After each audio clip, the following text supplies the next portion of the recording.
আমরা দুঃখের সাথে দেখতে পাচ্ছি বিভিন্ন মিডিয়ায় সাংবাদিকরা প্রশ্ন করছে, সারা প্রশ্ন করার সাহস পাচ্ছে যে শেখ হাসিনা কি গণহত্যাকারী, সেটা কি প্রমাণিত হয়েছে কি প্রমাণিত হয় নাই।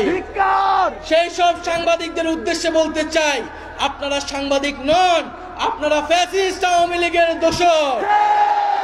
বাংলাদেশে নয়, শুধু বাংলাদেশে নয়, পুরা পৃথিবীতে জাতিসংঘের রিপোর্টও স্পষ্টভাবে প্রমাণিত হয়েছে শেখ হাসিনার নির্দেশে, আওয়ামী লীগের নির্দেশে, আওয়ামী লীগের পরিকল্পনায় এই জুলাই আগস্টে গণহত্যা এবং মানবতা বিরোধী হত্যাকাণ্ড সংঘটিত হয়েছে।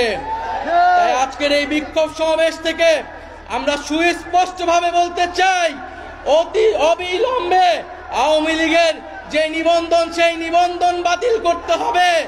নৌকা মার্কাকে বাংলাদেশ থেকে নিশ্চিহ্ন করে দিতে হবে এবং বিচার চলা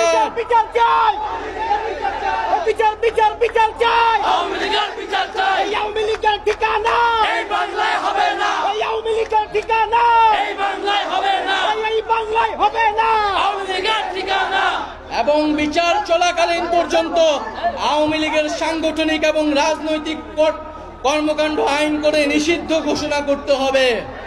প্রিয় বন্ধুগণ, আমরা জুলাই ঘোষণাপত্রের কথা বলেছিলাম, জুলাইকে সাংবিধানিক স্বীকৃতি দেওয়ার কথা বলেছিলাম, কিন্তু বিভিন্ন ষড়যন্ত্রের কারণে সেই জুলাই ঘোষণাপত্র এখনো আসছে না।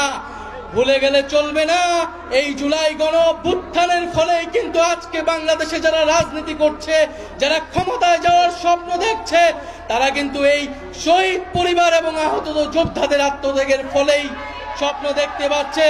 ফলে অবিলম্বে এই জুলাই ঘোষণাপত্র দিতে হবে এবং আমরা যে জুলাই সনদের কথা বলছি, যে মৌলিক সংস্কারের ভিত্তিতে রাষ্ট্র কাঠামোর আমূল পরিবর্তন, শাসন ব্যবস্থার আমূল পরিবর্তন করে রাজনৈতিক ঐক্যমত্যের ভিত্তিতে মৌলিক সংস্কারের উদ্দেশ্যে জুলাই সনদ কার্যকর করতে হবে এবং জুলাই সনদে সুস্পষ্টভাবে আওয়ামী লীগ নিষিদ্ধের কথাটি থাকতে হবে। প্রিয় বন্ধুগণ, আমরা একটি নতুন সংবিধানের কথা বলছি। সেই নতুন সংবিধানের জন্য আগামী নির্বাচন, আইনসভা এবং গণপরিষদ নির্বাচন একত্রে অনুষ্ঠিত করতে হবে এবং দ্রুত সময়ের মধ্যে শহীদ পরিবার এবং আহত যোদ্ধাদের দায়িত্ব নিতে হবে রাষ্ট্র এবং সরকারকে এবং তাদের মানবিক মর্যাদা, নাগরিক মর্যাদা নিশ্চিত করতে হবে। প্রিয় বন্ধুগণ, জাতীয় নাগরিক পার্টি এনসিপি নতুন বাংলাদেশ বিনির্মাণে, নতুন বন্দোবস্ত বিনির্মাণে সংগঠিত হয়েছে। আমরা জানি আমাদের হাতে সময় অল্প, কিন্তু আমাদের দায়িত্ব অনেক। সেই জাতি আমাদের উপর 5ই আগস্ট আস্থা রেখেছিল। আমরা বিশ্বাস করি আগামীতে এনসিপির উপরেই জনগণ তাকিয়ে আছে, সেই আস্থা রাখছে।